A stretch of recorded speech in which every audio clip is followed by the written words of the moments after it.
Well, hello. This is a supplemental teaching to this coming Sunday's message on April the 24th. Um, we are going through the book of Genesis and we'll be preaching on Genesis 18 this Sunday. Now, on Sunday, I like to draw out particular principles from the text and that are raised in the text.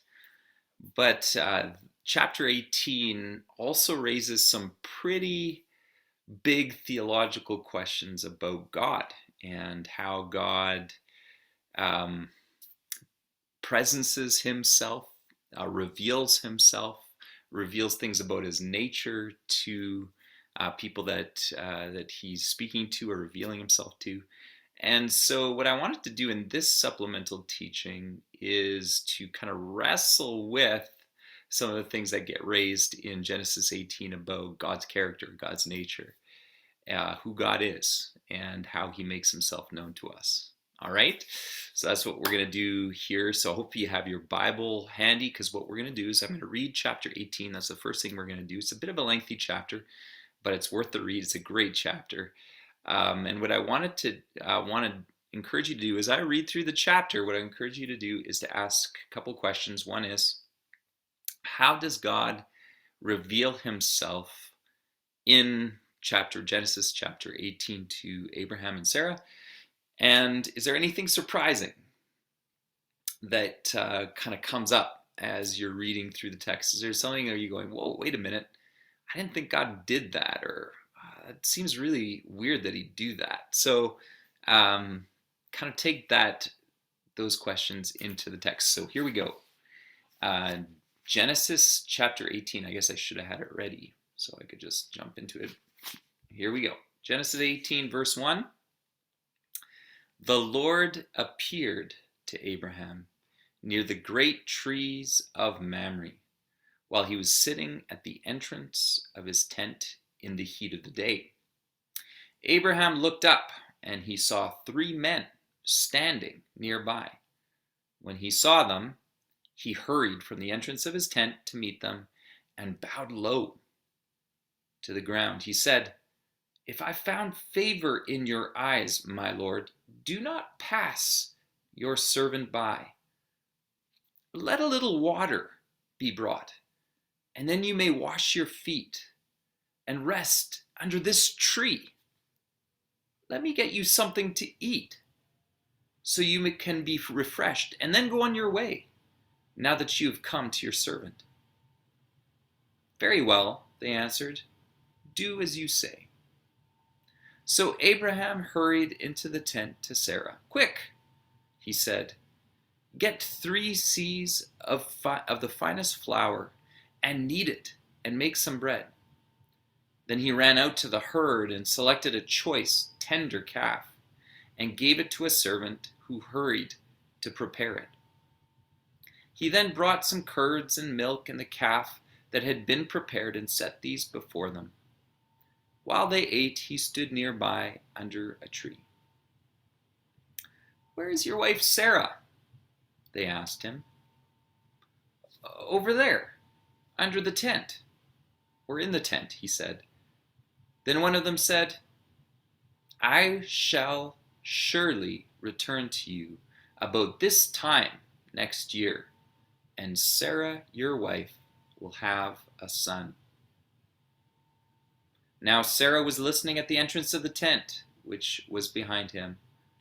Abraham and Sarah were already very old, and Sarah was past the age of childbearing.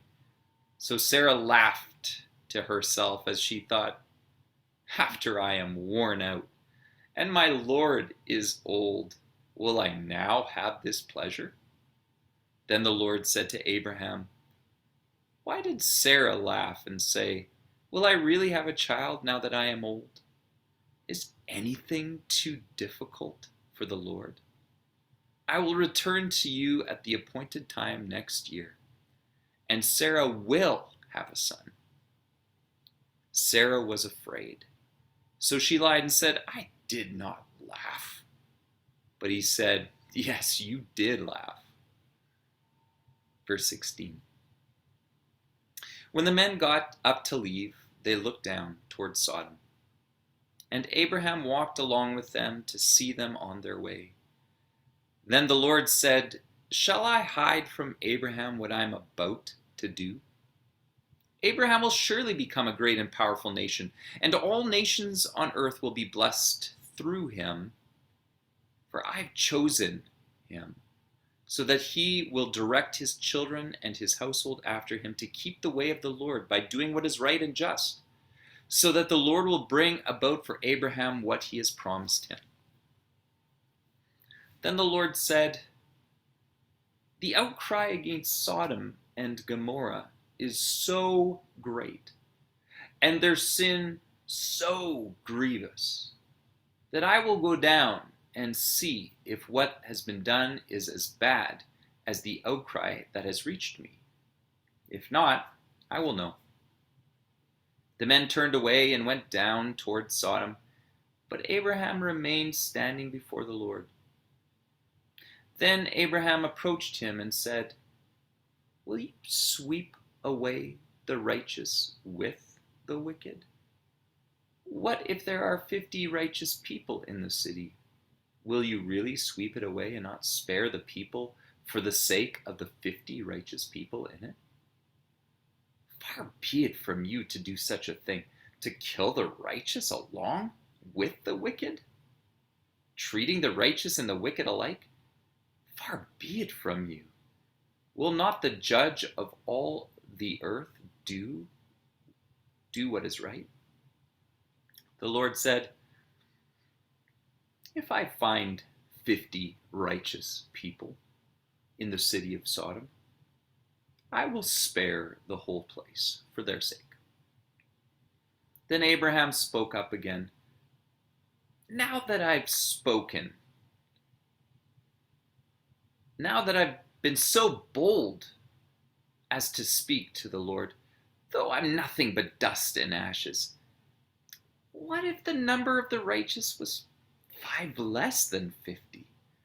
Will you destroy the whole city for a lack of 5 people? If I find 45 there, he said, I will not destroy it.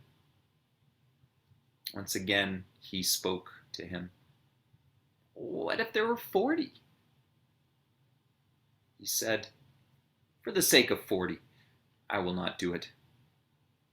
Then Abraham said, may the Lord not be angry, but let me speak. What if only 30 are found there? He answered, I will not do it if I find 30 there.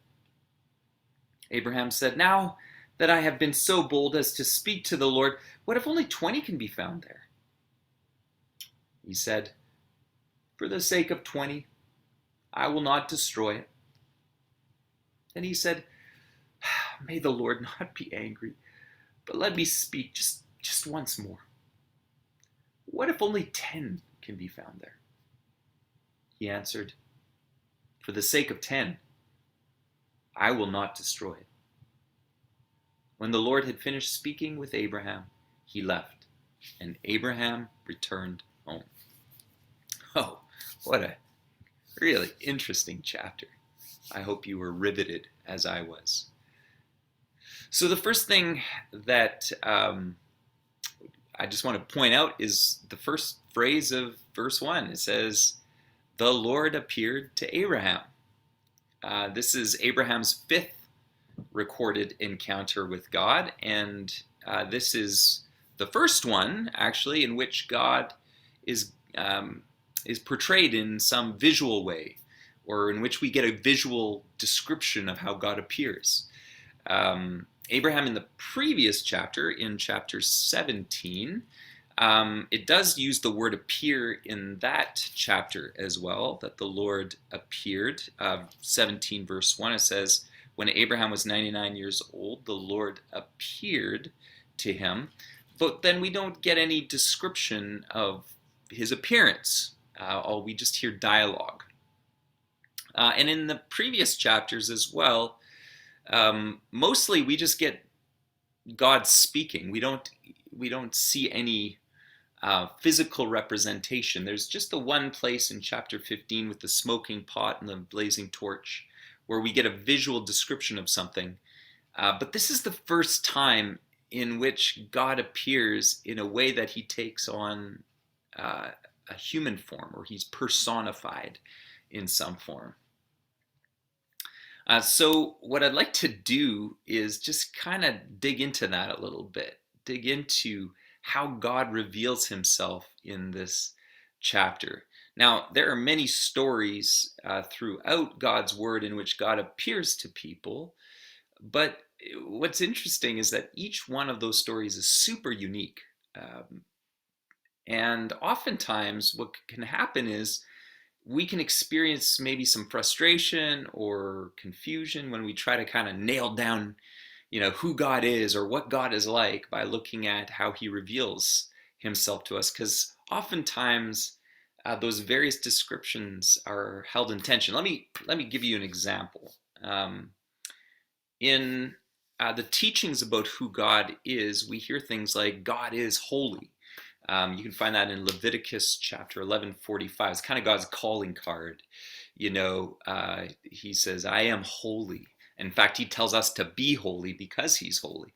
Now, that word holy is just a super loaded word, but it means, and it can mean lots of different things. For instance, it can mean that God is pure, but it also can mean that he is unique.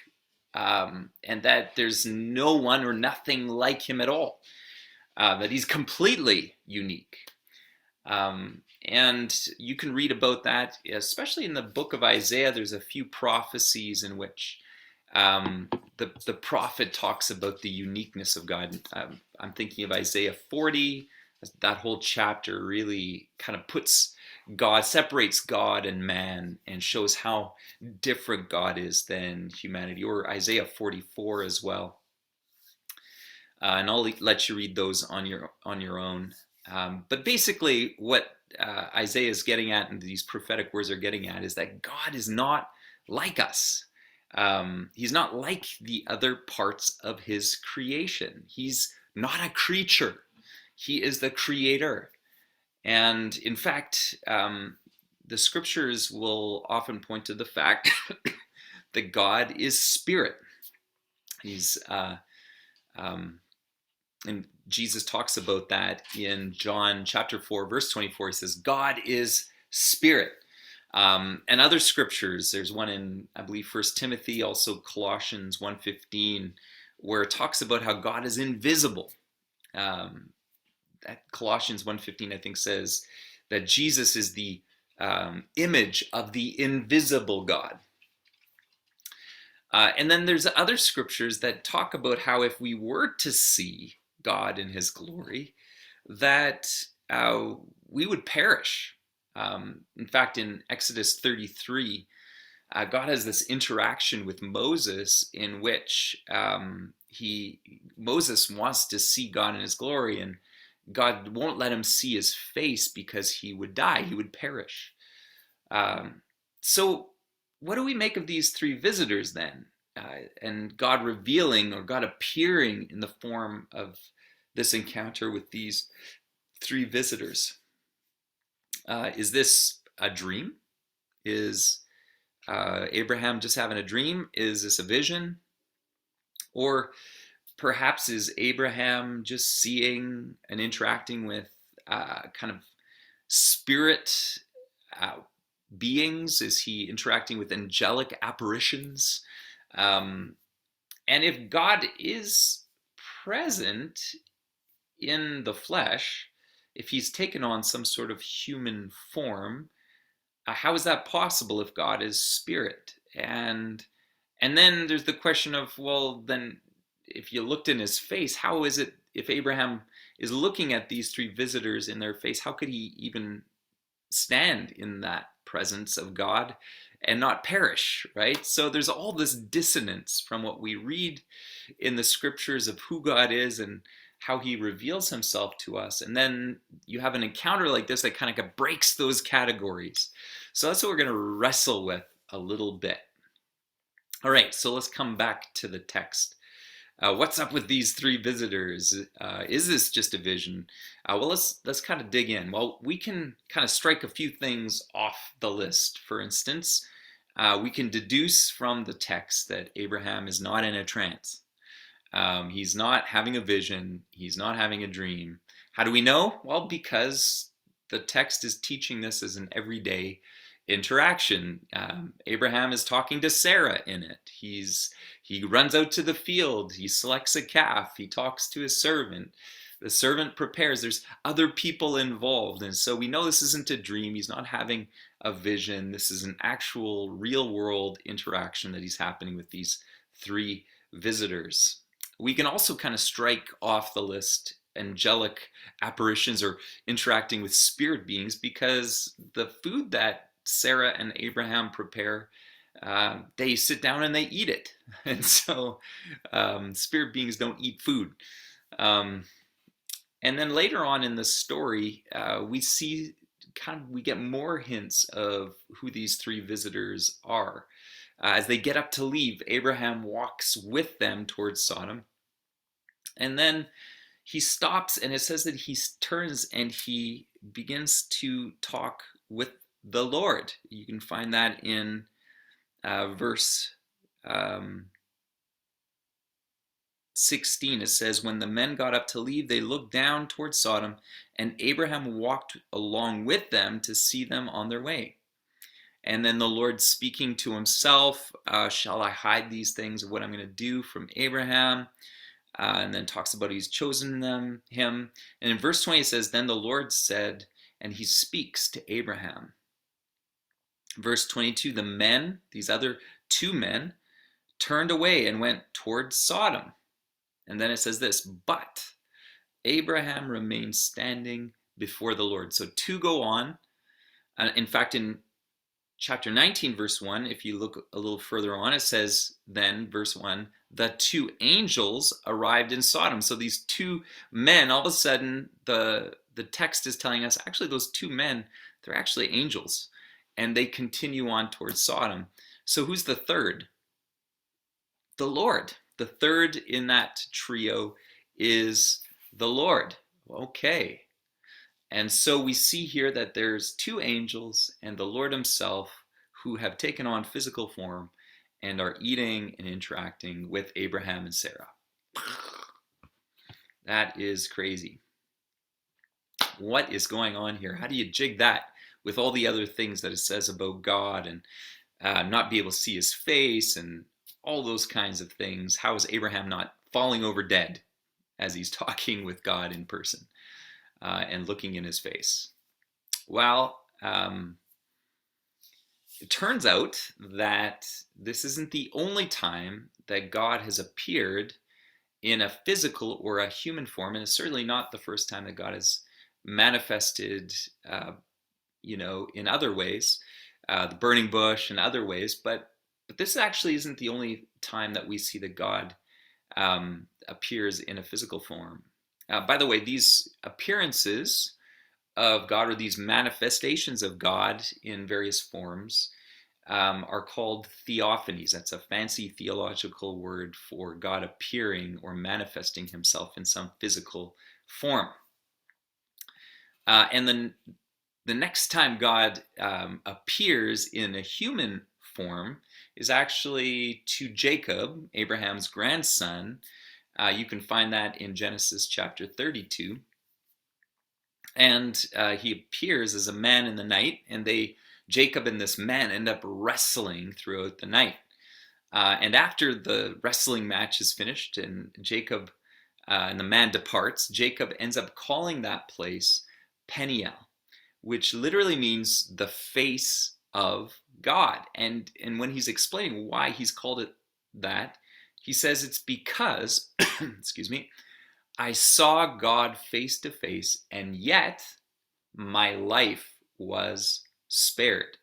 So there's an acknowledgement from Jacob that an interaction, even with God appearing in a physical form, is a very dangerous thing. Now, theophanies can also come in the form of what the Old Testament calls the angel of the Lord. You probably have seen that as you read through the Old Testament, but there are times when God reveals himself through the angel of the Lord. And what's interesting about those stories is oftentimes the angel of the Lord appears and speaks to the people he's revealing himself to in a way that they realize that they are actually speaking to the Lord himself. And for instance, in Genesis chapter 16, Hagar encounters the angel of the Lord. That's just a few chapters ago. We already covered that. And if you remember from that story, she's run from Sarah. She's fled from Sarah because of the abuse she was experiencing. And then in Genesis 16, verse 10, the angel says to to Hagar, I will increase your descendants so much that they will be too numerous to count. Well, who's saying that? I will increase your descendants. Well, it's the Lord. He's making a promise. The Lord himself is making a promise. So this angel of the Lord is speaking in the first person to Hagar. And then after he speaks to her, Hagar gives him a special name. And in the interpretation in English of that name is, you are the God who sees me. And then she says this of him. She says, I have now seen the one who sees me.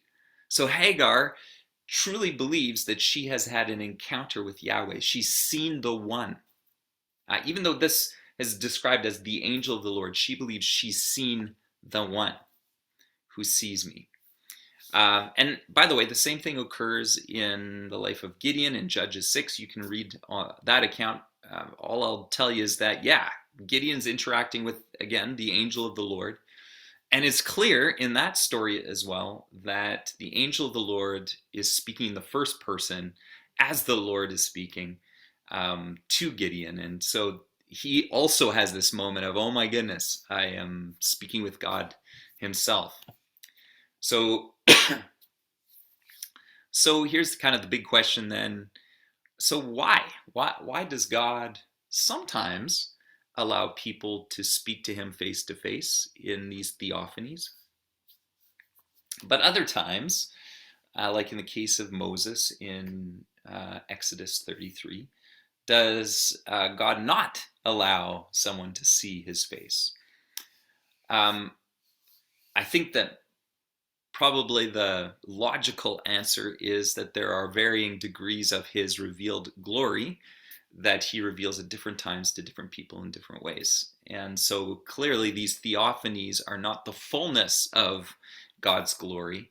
But to my knowledge, there's no place in the biblical narrative that ever explicitly says that or can confirm what I just said. I think that's sort of just kind of using human logic as we read these stories. There is one kind of theory or idea or that has kind of emerged that's really intriguing. And it has a lot of theological support among Christians for obvious reasons, that these theophanies are actually Christophanies. That is, these appearances of God in human form are actually the second person of the Trinity, the Godhead, who we know as Jesus, the one who was born of a virgin and lived among us, fully human, fully God, died, rose again, and is seated in the heavenly realms. Now, this has merit, and it also has certain problems, and I don't have time to go into all that. It's pretty, we could fall down some rabbit holes there.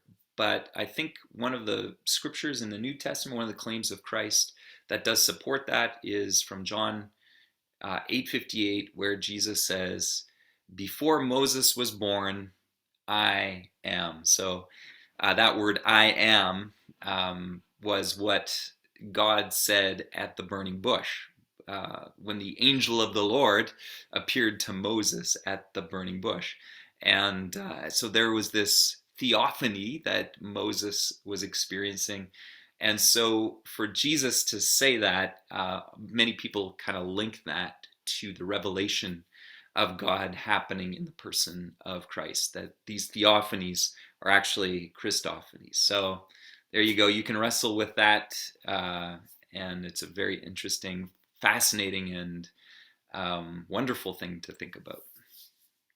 But I think for the purpose of this video, I simply want to make the observation that God has always presenced himself in some way and in some form with those of us who he has made his children, those who he's revealed himself to.